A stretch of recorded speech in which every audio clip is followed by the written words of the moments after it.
William Gargan stars as Barrie Craig, confidential investigator.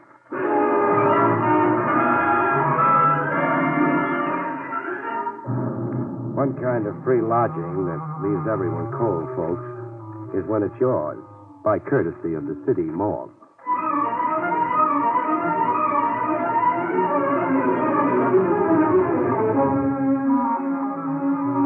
The National Broadcasting Company presents William Gargan in another transcribed drama of mystery and adventure with America's #1 detective, Barrie Craig, confidential investigator.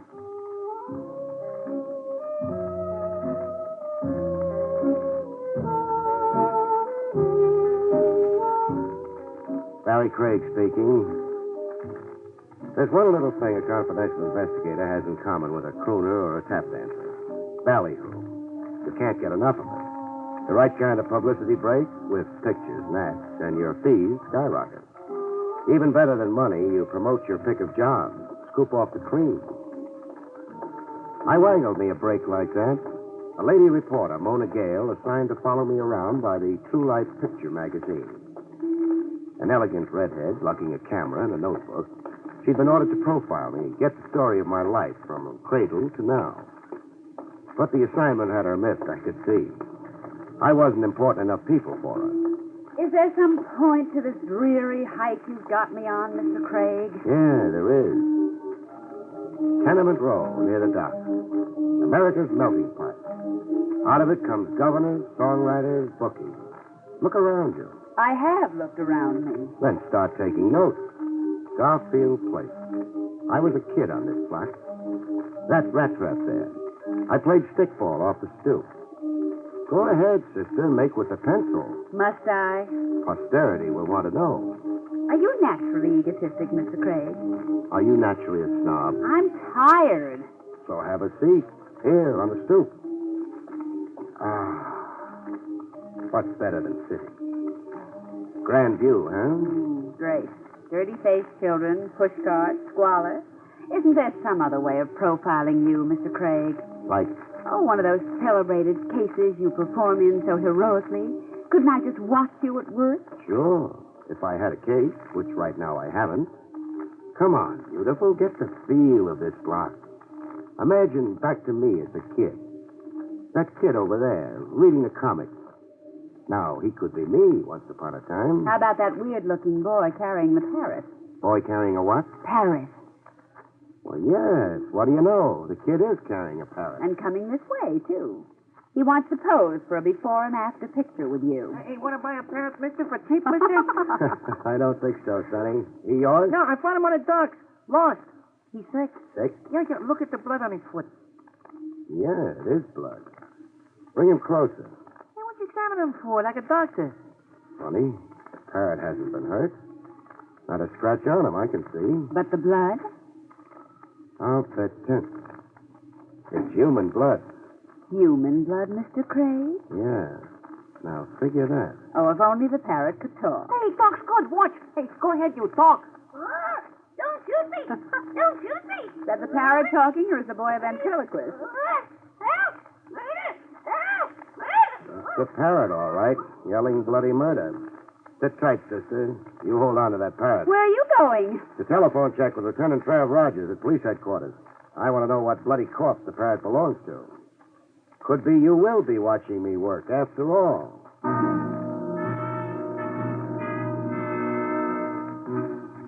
Mona got to watch me work. Over the phone, Lieutenant Trav Rogers set up a date for the parrot to be reunited with his master. The setting for the sentimental reunion was the city morgue. Roll him out, Ernie. The parrot belonged to him, Craig. Steady, Mona. Who was he, Trav? A Vince Larimer, according to an identification card in his wallet. He was found on the docks beside an empty bird cage. Shot to death by an unknown assailant. And? We traced him to a banana boat. He'd booked passage from Honduras to New York. Period? Period. On ship, Larimer kept to himself, stayed in his cabin.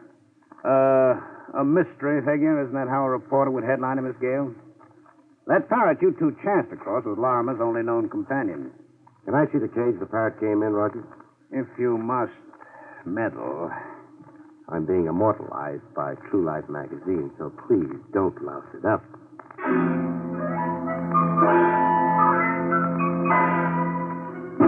This is the cage. How do you figure the parrot escaped, Fred? Lorimer was shot. He dropped the cage. This padlock broke off in the fall. The cage door flew open, et cetera, et cetera. And the parrot dropped a walk, huh? No, Lieutenant, I don't think so. You don't? Not enough concussion for a padlock to snap off. Lorimer could only be carrying the cage a couple of feet off the ground. So? Look at the twist in the wire here, where the padlock was originally secured. The wire is unusually twisted. The padlock didn't break off. It was broken off, deliberately. But why would a killer stop to do that, Craig? I'm puzzled like you're puzzled. Any other personal belongings found on the late Vince Lorimer? Just this wristwatch, pocket knife, the silver ring. The silver wedding ring. The end? The dead end. A corpse, a parrot, a few meaningless trinkets. Where would you go from here, Mr. Holmes? Oh, you're sure working hard at lousing me up with Mona.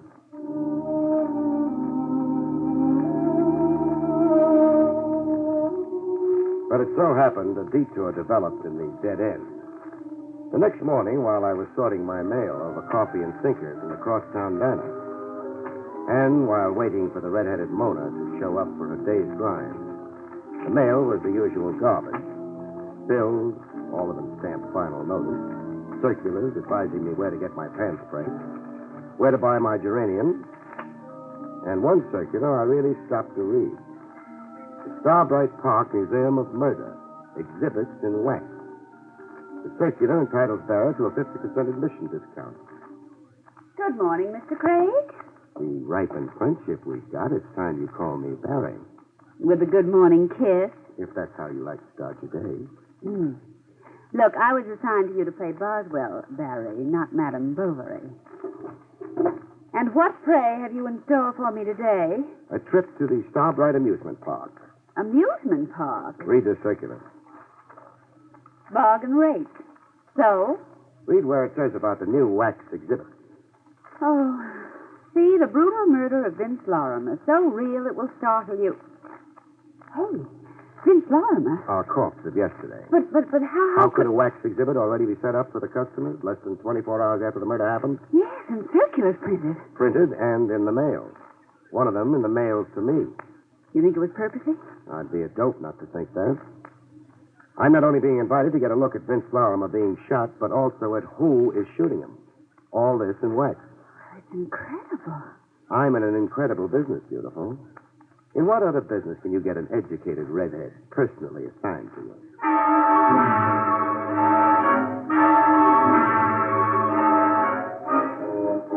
Starbright Park was a ramshackle amusement area, a stone's throw off a public highway.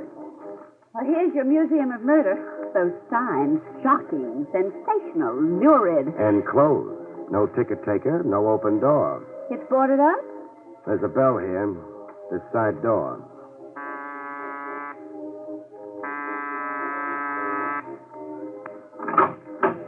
What do you want? A word with the owner, lady. I'm the owner. Oh. I'm Barrie Craig. This is Miss Gale. So what? I got a circular from you in this morning's mail. It's this one. You and 1,000 other people, mister. Everybody from A to C in the telephone directory. Oh, and you didn't mean the circular especially for me? Are you out of your mind? Often. The circular advertises an exhibit of the murder of a man named Vince Lorimer. You come to prove to me you can read? And also to see the exhibit. Another time when we're open. You're closed? For safety repairs. The building department found 14 violations. Oh. Come again. Wait. I want in. You say that like a cop. Invite us in.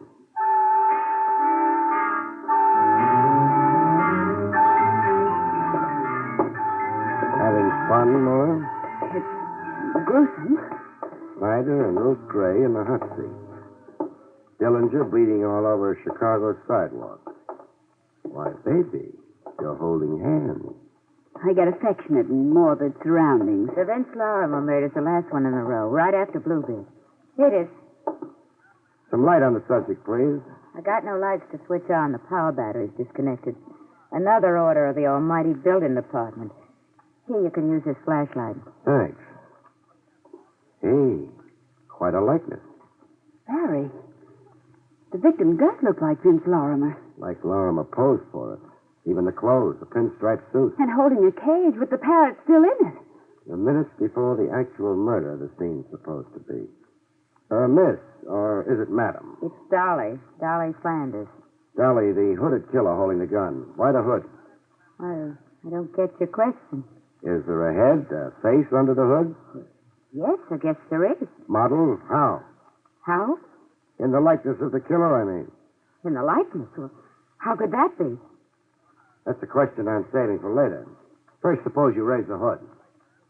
Get in there and raise it, Dolly. Don't raise it, Dolly. Barry! Voices jump you all the time in my business, Mona. You take it calmly. Raise as you are, Dolly. Gregg, Yeah? drop that flashlight. Try beaming it at me and... Okay, stubborn. Barry, he shot you! No. Bullseye on the flashlight. My wrist dead from the concussion. Get flat on the ground, face down, Craig. And your lady friend. Be smart, Craig. From where I am, you're a clay pigeon. Get down, Mona. Horizontal in a wax museum. Include that in the piece you're writing. I'll even include it on my headstone. You, Dolly. What? This box of matches. Pick it up. Now this newspaper. Now roll the newspaper into a torch and light it.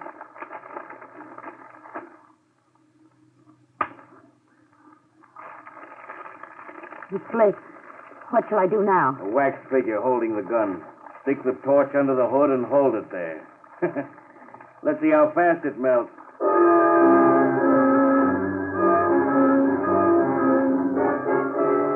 With the figure melted down, my gun-happy friend took one last precaution. I hate working over a guy when he's down. But you will. So you'll stay put while I leave?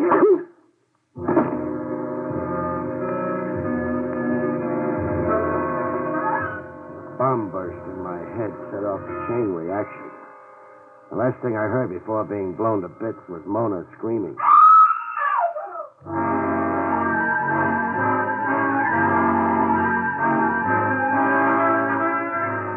I came around.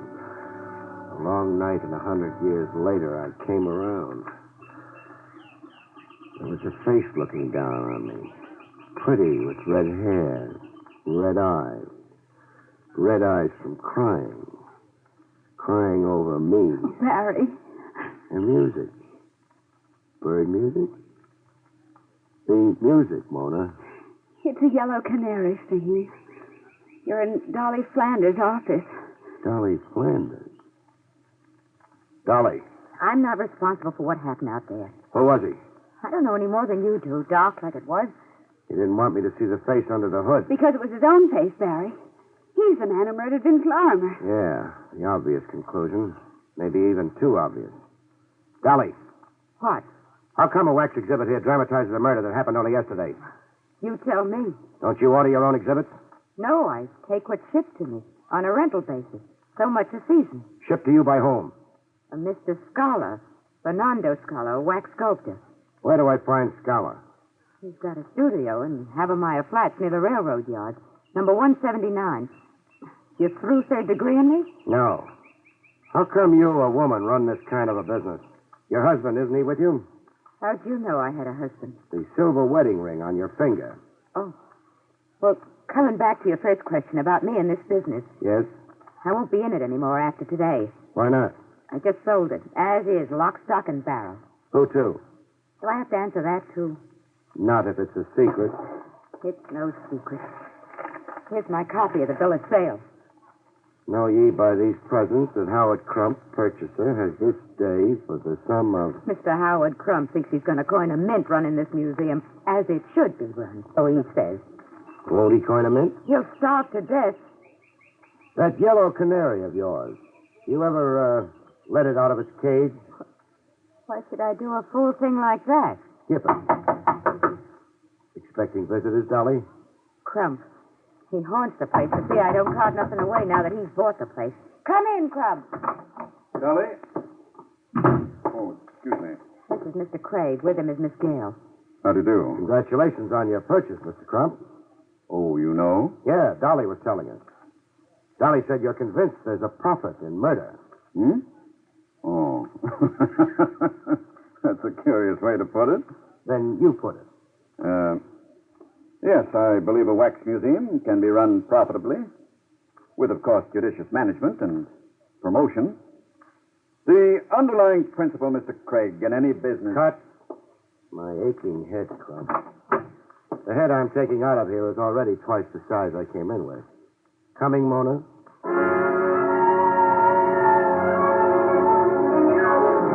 Outside the wax museum in a drugstore, while Mona calmed her fevered nerves with a double coke, I got the cracks in my skull glued and an iodine pomade where it lumped.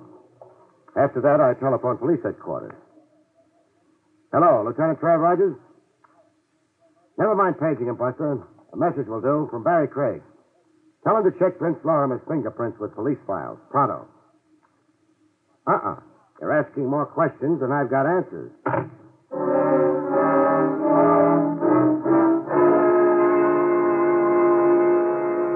Like Dolly had said, the Havemeyer Flat studio of Fernando Scala, wax sculptor specializing in murder, overlooked a railroad yard. A right-sized guy, Scala, with the mouth of a mustache and the look of a fox. With those trains, how can you concentrate on your wax modeling, Scala? Even better with the trains, Mr. Craig. I am filled with a wild rhythm. Spare me the poetry. Then, for the lady? Spare her the poetry, too. All right. I say only what you want me to say. No wonder. Where do you keep your crystal ball? Crystal ball? You identified the man who murdered Vince Lorimer. I identified a murder? You are joking. You model the victim and you model the killer. Oh, but you are surely mistaken. Am I surely mistaken? I modeled the victim, yes, from the newspaper pictures. And from the imagination also. But the killer, him I did not model. You didn't, huh? Oh, just a head with no face. A head I cover up with a hood because I cannot know the face. Who telephoned you in advance of my coming, Scholar? Prime you on how to answer me. Telephone me? But I swear... Was it Dolly Flanders, maybe? Dolly Flanders, the owner of the museum? Dolly Flanders, the ex-owner of the museum. Oh, no, she did not telephone to me. Now, if this interview is over... I'm to scram and take Mona. My apologies for it, but I have so much work. You're a shrewd customer, Scholar. Thank you, Mr. Craig, for the great compliment. There are no, how you say, flies on you either. Oh, excuse me. He's told all he's going to, Mona, so let's go. Is there some way of compelling the truth? Yeah, way to Butte. But I don't think you could stand watching it. Mr. Craig. What? This is telephone call. It is for you. Nice job of acting mystified, Scholar, over a prearranged deal. Give me the phone. Hello? Craig? You know it's Craig. Guess who this is? The guy I've got a date with, that's for sure. If you live. I won't just shoot a flashlight out of your hand the next time. Through talking? About. I'm on your tail, Craig, every minute. I followed you to Dolly's and I followed you to Scholars. You better stop chasing around asking people questions, Craig. You better stop. Or else.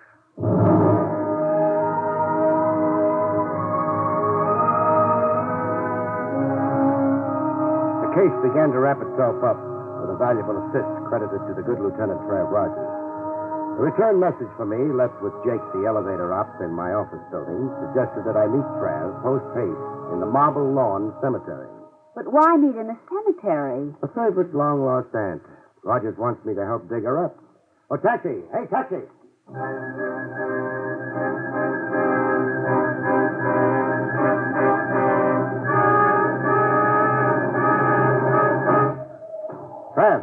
Trav, where are you? Craig, I'm over here, the first footpath. Greetings, Gould. What do you hear from the beyond? Read that tombstone in front of you. In memory of Sam Tracy, born 1910, died 1945. His loving wife, Dolly. Dolly. Barrie, Dolly. Don't get into the lieutenant's act, beautiful. It's his show. Let him have the fun. But not here. Somewhere over a hot cup of coffee.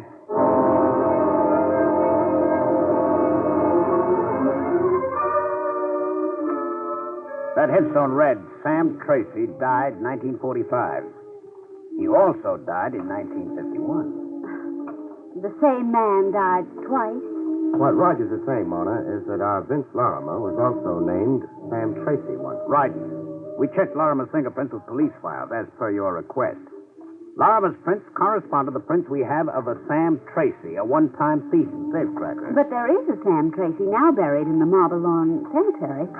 Mona's yet going to convert from reporter to detective. No, beautiful. Whoever's buried in Marble Lawn is a ringer. Someone's buried as Tracy, as a trick to free the real Sam Tracy. That is the late Vince Lorimer. That was my guess, too, Barry. Great minds run in the same channels. Who said that? What was the original Sam Tracy trying to escape from? A safe robbery in 1945. Tracy made off with a cash haul of $100,000 belonging to a stockbroker named Rufus Scott. The police gave up when Tracy, the phony Tracy, as it turns out now, died. Died how? In a rooming house fire while hiding out. And the 100 G's? Went up in smoke. So the police thought, I mean. As did the insurance detective in the case. Insurance detective? A certain Sandy Dowell, an eager beaver in his day. Dowell chased Tracy all over North America before the fire burned him out of the case and into retirement. Well, you got something you can contribute, Craig? This. Sam Tracy, alias the late Vince Lorimer, was the husband of Dolly, the ex-owner of the Starbright Park Museum of Murder. I read the tombstone, too, genius. Besides, it's a matter of record that Dolly Tracy posed as the widow in the phony burial of her so-called husband in 1945. I guess Dolly could be the very late Lorimer's widow this morning. By divination? By a silver wedding ring on her finger. An exact replica of the one you found on the corpse. Well, we know a lot and we know nothing. Tracy got away clean with $100,000. Even got out of the country. Why then did he come back posing as a Vince Lorimer? Why take that risk? And get murdered. And who released the parrot? And why? Frankly, Mona, I don't know if that's really significant. Bet on it, it is, Rogers. It's the key to our killer. All right, where would the key fit? Seabright Park, I'd say. Trav? Yes. Suppose I call the move. Can you bear it? If it catches a murderer. Spoken like a good cop.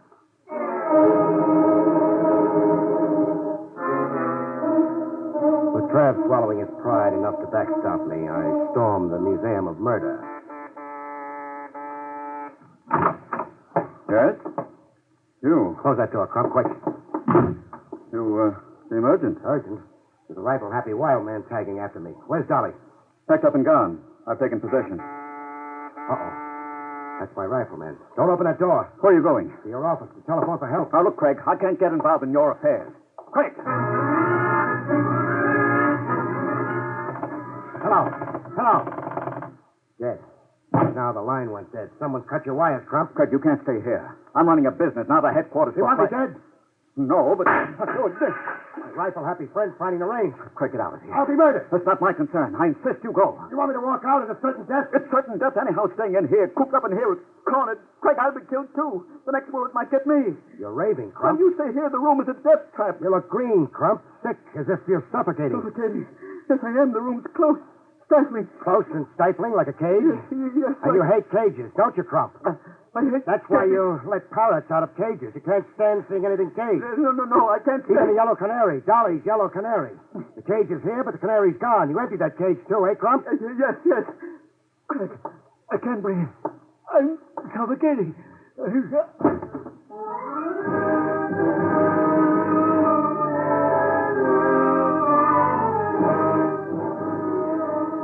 Trav and I swapped postmortems and Tony, while Mona took notes. Claustrophobia, the fear of confinement. Crump couldn't stand anything in cages, or being caged or cornered himself, like I made him feel in his office. It even showed in his clothes. Baggy suits, sizes too big. Shirt open at the neck, no necktie. His clothes gave you the hunch on him. That and the bill of sale Dolly showed me. How so? Crump paid $40,000 for the Museum of Murder. $40,000 for a worthless business. Blackmail? It had to be. Dolly knew it was Crump who'd murdered her husband on the dock. She devised a cute way to make Crump pay off. But why would Crump murder... Oh, wait. I think I know. Crump is really Rufus Scott, the stockbroker Sam Tracy robbed 6 years ago. Was hired to rob by arrangement. My bet is that Crump invited Tracy to come tap his safe. I'll buy that, sure. The Scott firm was on the verge of bankruptcy before that robbery. And then Tracy never got to keep the stolen $100,000. He was just a tool. The patsy, lucky to escape with his life. That's why he skipped the country. But, Craig, But who staged the rooming house fire and the burial of a bogus Sam Tracy? somebody who wanted to permanently shut off police interest in Sam Tracy and in the 100G. The men say you were supposed to be Rogers when you stalked me in the Museum of Murder and helped pull Crump apart at the scene. The beneficiary of the $100,000 was the thug who worked over you, eh? A thug who could only be one guy. Trav, your retired insurance stick. Sandy Dow. Sandy Dow. A guy I've got a date with before you have. Oh, now, Craig, don't be vindictive. Don't you be casual, Trav, about my head. Before you put the cuffs on Dow, I'm handing him his cuffs, and that's for sure. And before you two stalwarts of the law really go at it in earnest, will you tell me if I've got it down correctly? Some other time, we'll go into a huddle over your note. Just one footnote to murder. Dolly ordered that wax exhibit from Scholar and invited me to come see it. It was her way of forcing Crump to come across by her museum. The end? Almost. All it needs now is the clinch. The clinch, Barry? Yeah, to keep your storyline straight. Page 1, boy meets girl. End page, boy gets girl. Oh. Trav. What? Vamoose, huh? But, All of a sudden, Mona's got that certain primitive look in her educated eye. Oh. Excuse me for being dense. Yeah, scram, Lieutenant. Please do not louse Craig up with the press. Good night, folks. See you next week.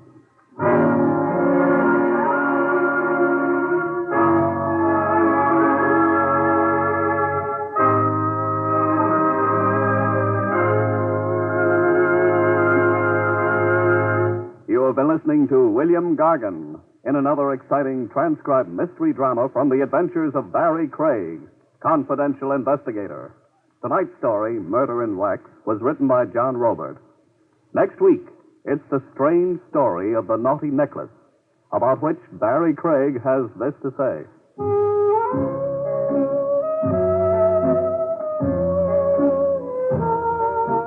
Next week, I'll tell you how I was hired to buy a string of pearls, which was almost woven into a noose to hang me with. See you next week, folks.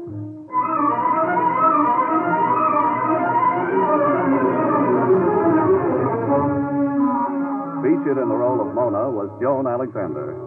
Barrie Craig, starring William Gargan, was under the direction of Hyman Brown. This is Don Pardo speaking. Now enjoy Meredith Wilson's Music Room on NBC.